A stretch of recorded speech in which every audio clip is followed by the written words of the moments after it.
One more time. Don't let me go. Here for the party. Stay for the show. One to get down. Two to explode. Count it off hot, 'cause three's gonna blow. Welcome to Chaos Theory.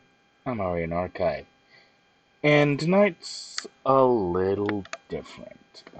My ISP is being a real pain in the rear end, so I'm recording this and we'll upload it to YouTube and roll from there. Where we're starting is actually a week or so ago by now. We're really starting with Thanksgiving, and more precisely, the sales in and around Black Friday. I managed to land a straight power 11 650-watt platinum from Be Quiet for not much money. It was within my budget, so I jumped on it. And okay, great! I've now got a spare power supply, and I've got something I can work with. Well, in the same course of events, I'm recounting some of these deals that I'm seeing with a former boss, and the former boss has a security system video system that has some banks of DDR3 memory. It's set up with 32 gigs of DDR3, 8 gigabyte sticks each. And so the subject came up, we'll get some backup memory, don't have any of that on hand, get a good deal on it. So, okay, got some DDR3 memory, and great, I've now got both the power supply, and I've got some memory that I do need to test to make sure it's working. Why don't I use that memory to see whether or not, the what I think is a Vishera Core AMD processor and my Intel i7-920. Well, let's make sure that they're still operational and work. At least that was the theory. While putting things together, the first thing I noticed was this little gem. If you're looking at the screen, you might notice that the case that I'm using is the Silverstone SG10, and it has an internal power line adapter to run from the external cord to the power supply bay interior to the system. And the way that this cord is constructed, the cord sits right on top of the power button of the Be Quiet power supply. Now, at least the good news is that it at least sits on top of it on the on position and not the off position, but still quite awkward. And, well, if you need to get the case off and hard cut the power out, this is a not good scenario. So, while I'm taking a picture of, oh, I can't believe this. I'm going to contact Silverstone. I'm going to see if can this internal cable be replaced. Can I get one that's a plug at a different angle so that I can use this power supply in this chassis? When I noticed this, this is from the other side. And yeah, that's a power cable coming apart. The interior power cable to the Silverstone SG10 coming apart. Alright, as far as I can tell, there's actually not any exposed wires. This is just the exterior cable that's wrapped around the internal cables. But still, this is not something you want to see when you're dealing with live electrical wires. You don't want to see the wires coming apart. So that's kind of already raised some flags in my head, and I really like the Silverstone, but if this is something where I can't get a replacement part, if I can't replace this interior cable for not much money, I'm probably just going to have to throw this case away. I would not willingly or knowingly pass this on to anyone downstream of me. Alright, but so that's where we were at there. But since I couldn't detect an electrical fault, no wires are actually showing. I'm still the one using it, so if anything happens, it's on me. I decided to go ahead and focus on the Intel i7-920. Now, according to the Intel ARK page for the i7-920, this particular processor has a memory cap of, and looks like I'm going to have to go drag it down and look for it. There we are. Max memory slots dependent on memory type, 24 gigabytes, memory type DDR3, number of memory channels, 3. Okay, that all looks right and proper. So, in the past, since this was always a high-end system, even though this is the 920, the entry-level processor for this series, I can't recall ever purchasing 4 gigabyte DDR3 sticks. And a quick perusal of Newegg uh, order history doesn't look like I ever purchased anything less than 8 gigabytes in DDR3, except for some 2 gigabyte sticks. So as far as I can tell, based on Newegg orders, went straight from 2 gigabyte DIMMs to 8 gigabyte DIMMs. UK. So then, kind of keeping in mind that I've never gotten triple channel memory to work, and I had an ugly exchange with Intel several years back when they sent me this 920 to work with, and I couldn't get triple channel memory to work, and I've always blamed the motherboard because the Intel specification said 24 gigabytes, 3 channels, so that should be 8 gigabytes per stick. The DFI Lamparty Jr. was the first micro ATX board. As far as I know, it was the first board retail available that supported SLI and Crossfire on 2 PCIe 16X slots. So the first universal stick, whatever you want in here, and I used it for a Crossfire and an SLI bed for a long time. Uh, but I never got triple channel memory working.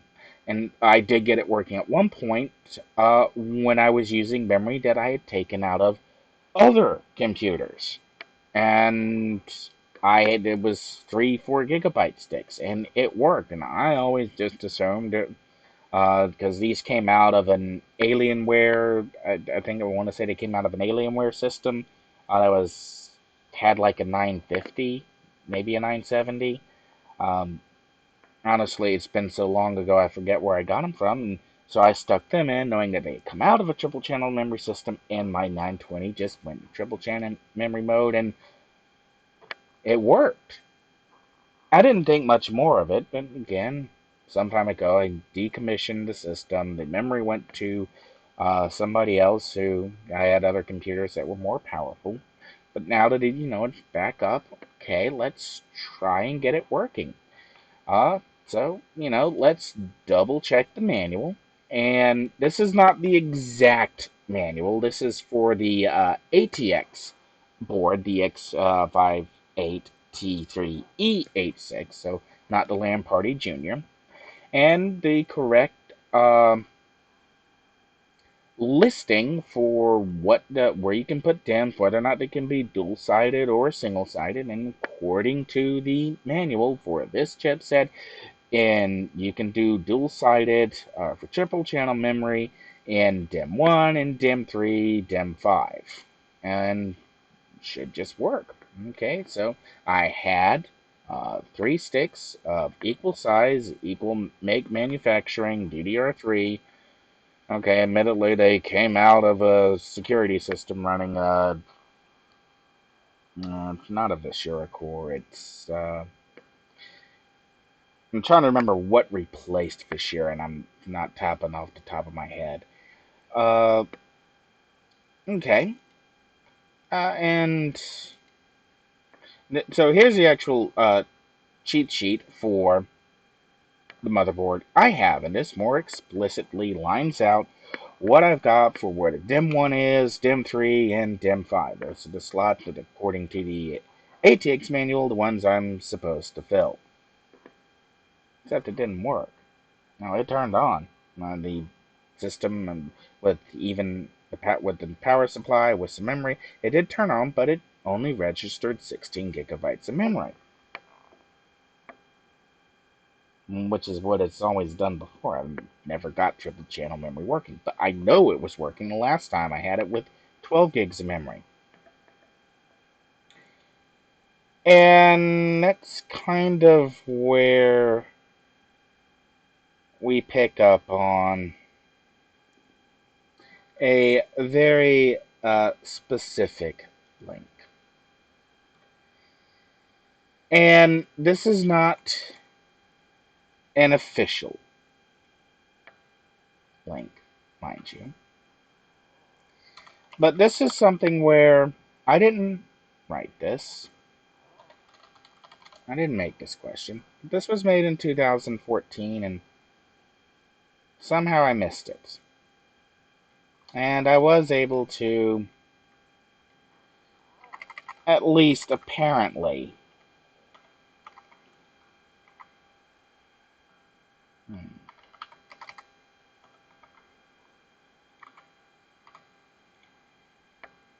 and as I load it up,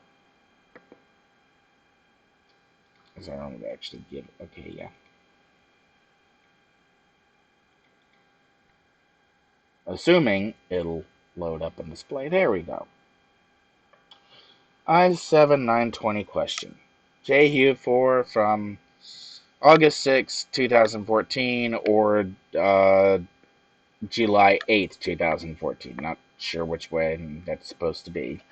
But hello, I have this i7-920 fitted to my motherboard. My question is whether or not this chip is happily handling triple channel memory. I see from the spec sheet it will only handle 12 gigabytes of RAM.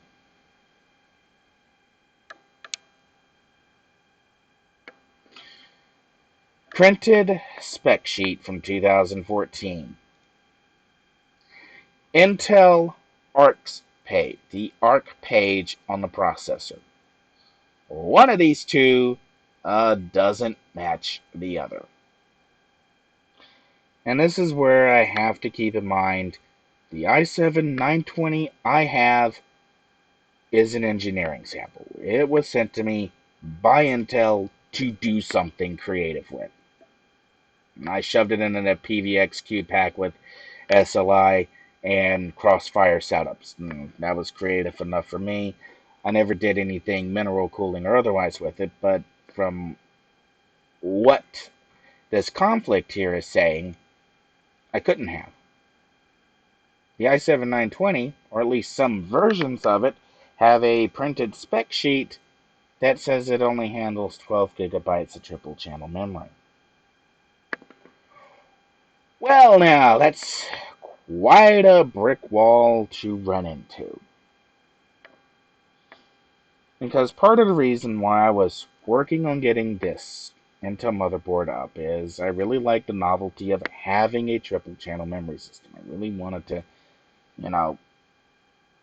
do something odd, do something unexpected, do something different with it. And, I told Intel I was going to do something with it. And I don't think I ever really gave them anything that was. I don't think I gave them anything that they could say, you did what? You got it to work what? So I kind of, keeping it alive, keeping it as a theoretical competitor to the processor, to the APU that's going to be in the Steam Deck, seeing how the Steam Deck is touted as an upgrade. If you are someone who's running an i7-920, is the Steam Deck really going to be an upgrade? I mean, they both got 4 cores, they both have 8 threads, I think this may be a really valid question for a lot of people to answer. Is the i7-920 still a good system, still a good platform to be doing today's computer work on? Is it still a good gaming system if you're not pressing the resolution too high? I mean, okay, it doesn't have a solid state drive M.2 connection. It doesn't have USB 3. It's, from an I/O standpoint, it's slow, and there's not a whole lot of expansion opportunities for it. And that kind of circled around to an Amazon wish list that I had posted. And on this wish list, I had gone through and kind of thought about, well, for this Intel system, how do I intend to use it? What am I going to use it for? And my first thought had been, okay, I have spaces to put solid state drives, serial ATA solid state drives. So, okay, we'll throw a couple of 2 terabytes serial ATA solid state drives onto a wish list. Okay, I could, depending on the graphics card that I wind up with, like on a 1660 Ti Super whatever, a lot of them like to use a triple channel slot that goes really deep to keep the card length short.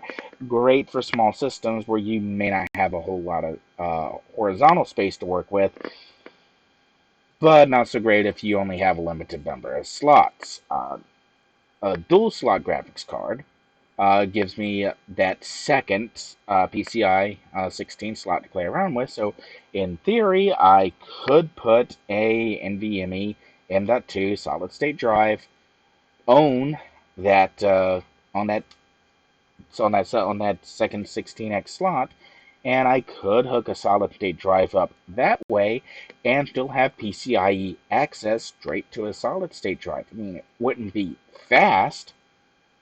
It's looking over the list of solid state drives. I mean, would on this system I actually have any performance benefit over using a Gen 3 or over say a Gen 2 solid state drive? This is actually, I think, a fascinating question to answer. Is if you have one of these older systems, could you go with a PCI Express uh, adapter for a solid state drive, use a pre-existing PCIe slot, and get into the solid state drive with these older, not quite, I don't want to call it ancient, but with these older systems? I mean, I don't think that's an invalid question to be asking. Now, on this particular motherboard, thinking about using a PCIe 1X slot to add uh, using a PCI 1 slot to add a USB 3 controller, probably not gonna happen because I don't think I've seen a single slot PCIe graphics card ever. Uh, so okay, that's probably not happening. Now, what could be interesting here is if there is a PCI Express solid state card adapter that also has a USB 3 controller on board, but I didn't find any of those. So kind of pointless trying to look that up. Somebody made one. There might be a market for it. But I didn't find one. But all of these different questions about what was I going to do with it, and how did I foresee myself using this? I mean, what's the actual point of putting this system together other than the novelty? And then when I kind of just ran into the roadblock of it's limited to 12 gigabytes. That's all I'm going to get on triple channel memory. I can get more than that on dual channel memory. And there is a fair argument to be made that if I populated all 6 banks with, well, I could only populate, no, I can't even do 4. Uh, yeah, you can't do, unless there were like 12 gig DDR3 sticks, and I'm thinking, no, there's not. I don't think there's 6 gig DDR3 sticks either. So I'd either have to track down 4 gigabyte DDR3 sticks in order to get to 24 gigs, the processor's theoretical max, or I just have to settle for I may be able to run 12 gigabytes of memory in triple channel or run 16 gigabytes in dual channel. And I'm kind of coming down to I'm not sure it's worth it. I think there's valid questions to be asked here. I think this is what I have is a good case in point of the average uh, former high grade computer that someone may still have sitting around where, you know, you don't want to throw it away. I really don't want to throw my i7 920 away. Like, I don't really want to give it away either because, well, it was given to me by Intel, and that does mean something. I don't just want to throw it out, even though that's coming down to maybe the few options that I have left. And a practical point here is that I know that with the socket AM3, I can get motherboards that have M.2 PCIe built in. I can get socket AM3 motherboards that have uh, USB 3 built in. I can get AMD. I have literally two socket. What are we on now? AM4. I've got a B450 motherboard, the one I was previously using, and I've got the B550 motherboard that I picked up kind of by accident. So it's like I could get an AMD APU, get some more modern memory, and maybe still reuse the chassis that I've got. And then I circle back around to uh, I can't. Do I even trust this chassis to work?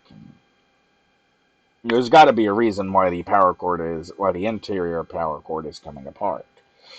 I don't know if that's why the previous power supply died, but it does make it a lot less trustworthy to use on a regular basis. And for that matter, I really like working with the Be Quiet cases. Uh, and just out of curiosity, I don't think Be Quiet really makes anything smaller than the Dark Base 700, but we'll take a quick perusal. And again, my internet's being slow tonight, so this is being recorded. I'm not actually streaming this. And there's the Be Quiet page loading up. Size comparison. Okay, they've got a size comparison chart. So we'll see if we can get that in here on the recording.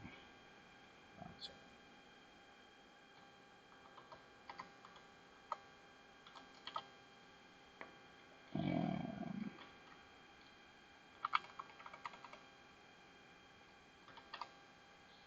let's see what this brings up. Okay. Yeah, interact. Accept all cookies. Alright.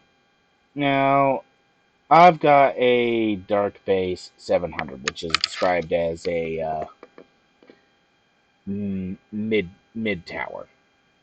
It's not. It's really more of a full tower.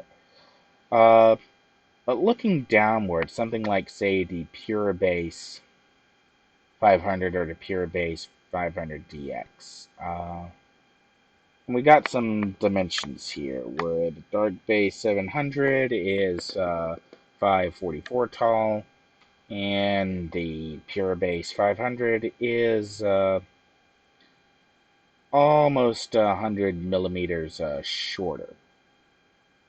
So I'm kind of, leaning toward maybe it's worth the time and money to look at a smaller case like the 500. And we got the Pure Base 500 window, and we actually got all 6 listed down here. And you can see how slow the computer's doing. And hey, looking at it, it seems fairly competently designed. Looks a lot. Just look like a smaller version of the 700 I have in front of me, which would make sense. Uh, So I'm kind of that's where I'm kind of leaning towards is the the SG10 was a good case for me to use for a time, but the interior wiring, the difficulty in working with the system over chassis overall, I'm not so sure it's worth still fiddling with. Maybe I am better off going with a different case. And I really like the Be Quiets, well, because this, oh, assuming I pick this one up, it would be the third one that I've worked with. And compared to the Nanoxias that I've used in the past, uh, the Be Quiets are just as good when it comes to sound deadening. I think they're a little bit better on fan management. I think they're a lot better on filter handling. Well, a lot better home filter handling. And there are some other aspects of it that I may go into with the SG10. As I'm going to contact Silverstone, see if anything can be done about that interior cable, and then maybe just move on from there and uh, see what else can be done. That's really all I've got for tonight. Just kind of wanted to explain what's been going on, give a little bit more background as to some of the things I've been working on, and just be annoyed someplace else for a change. All right, I guess I'll catch you later then. I'm RN Archive, and thanks for watching.